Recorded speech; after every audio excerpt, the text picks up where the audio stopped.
Perkenalkan, nama saya Revendri Manalbu, NIM 2108444. Prodi Penjas Kesrek akan menjelaskan makalah filsafat tentang relasi play, games, and sport.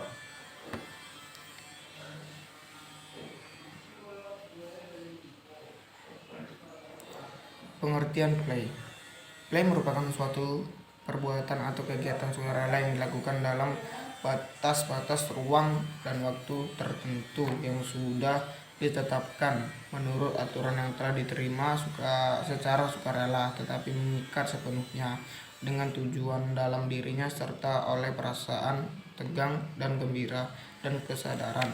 Bermain atau play mempunyai sifat esensial dan aktivitas untuk hiburan tidak dipertandingkan. Bermain adalah segala aktivitas untuk memperoleh rasa senang tanpa memikirkan hasil akhir yang dilakukan secara spontan tanpa paksaan orang lain. Bermain adalah fitrah manusia yang hakiki sebagai makhluk bermain. Bermain suatu kegiatan yang tidak berprestasi apa-apa. Dalam bermain dapat unsur ketegangan yang tidak lepas dari etika seperti semangat fair play yang sekaligus menguji ketangguhan, keberanian, dan kejujuran pemain. Waktu tanpa wasit pun permainan anak-anak terlihat belum tercemar. Dalam permainan pendidikan etika yang tidak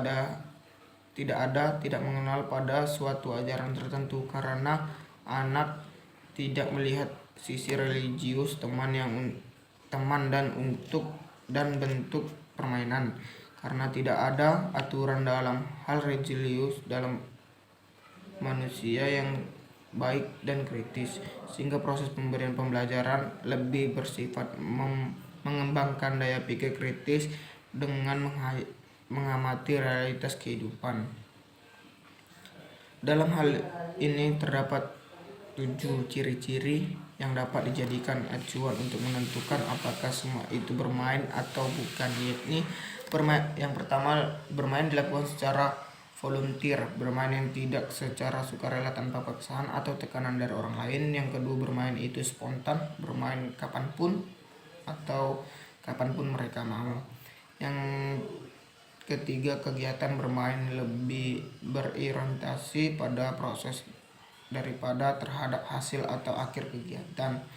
Yang keempat, bermain didorong oleh motivasi intrinsik, maksudnya yang mendorong orang untuk melakukan kegiatan bermain tersebut adalah kegiatannya itu sendiri, bukan faktor-faktor luar yang bersifat ekstrinsik.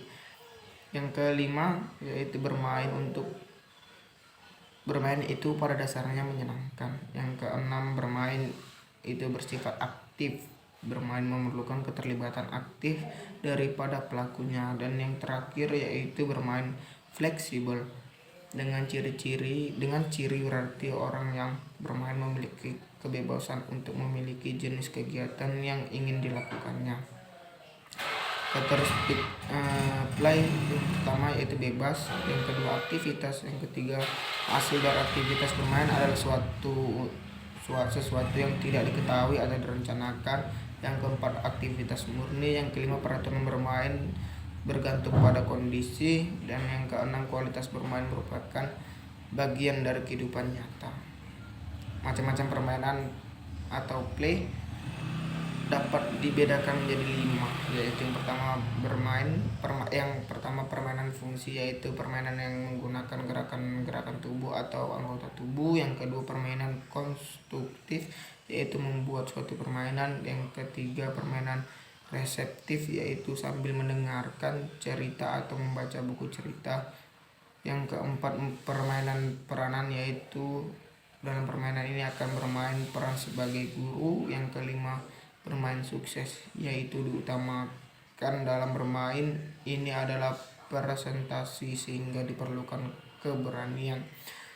Tujuan permainan yaitu mengembangkan kemampuan menyamakan dan membedakan, mengembangkan kemampuan berbahasa, mengembangkan pengertian tentang berhitung, menambah, mengurangi, merangsang daya imajinasi, dan berbagai macam cara bermain pura-pura. Pengertian play menurut para ahli, menurut Steigensi, bermain merupakan seluruh aktivitas anak termasuk bekerja, kesenangan, dan merupakan metode bagaimana mereka mengenal dunia. Dan pengertian games yaitu berasal dari kata bahasa Inggris yang memiliki arti dasar permainan. Permainan dalam hal ini merujuk pada kegiatan kelincahan intelektual. Game juga bisa diartikan sebagai arena keputusan dan aksi permainan.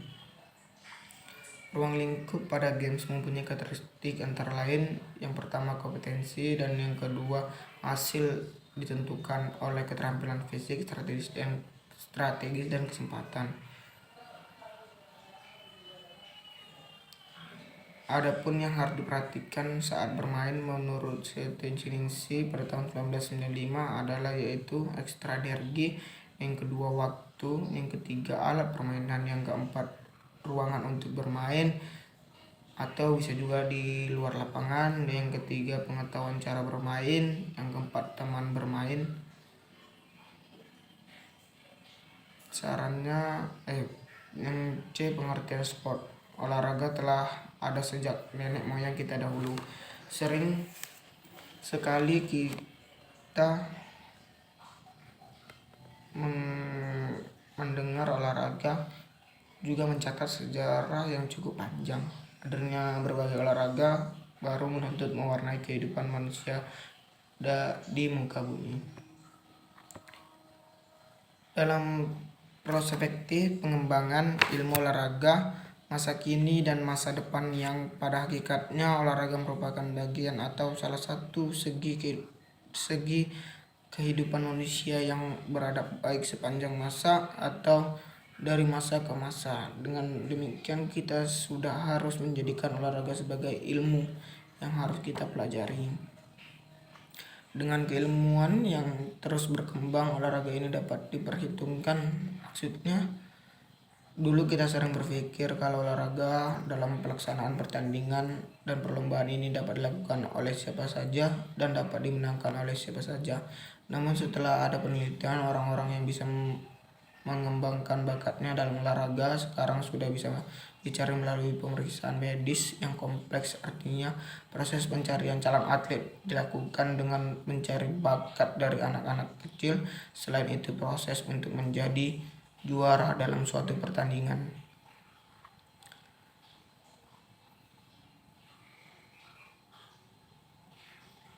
Relasi play dan games sport.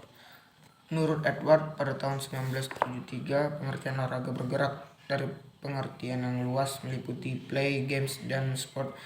Play mempunyai karakteristik 1. Bebas, sukarela, dan tanpa paksaan dalam berpartisipasi. 2. Aktivitas bermain terpisah dari pembatas ruang dan waktu. Yang ketiga, hasil dari aktivitas bermain adalah sesuatu yang tidak diketahui atau direncanakan. Yang keempat, aktivitas bermain tidak produktif, tidak menghasilkan nilai yang permanen. Yang kelima, peraturan permainan tergantung pada kondisi, tunduk pada kesempatan situasional.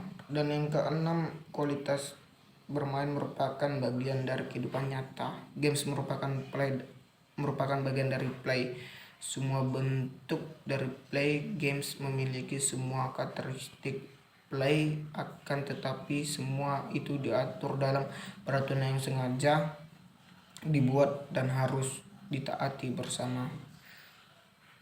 Bermain pada intinya adalah aktivitas yang digunakan untuk sebagai hiburan. Kita mengartikan permainan sebagai hiburan yang bersifat fisikal yang tidak kooperatif. Meskipun bermain tidak harus selalu bersifat fisik, bermain bukanlah berarti olahraga dan pendidikan jasmani, meskipun elemen dari permainan dapat ditemukan di dalam keduanya.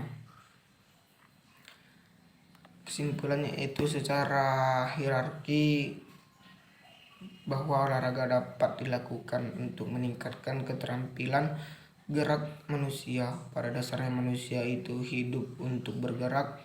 Gerak yang dilakukan kian berarti sehingga pada gilirannya dapat meningkatkan kualitas hidup manusia.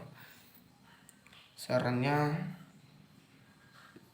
demikian yang dapat saya sampaikan, lebih dan kurang saya mohon maaf. Apabila ada kesalahan saya akhiri.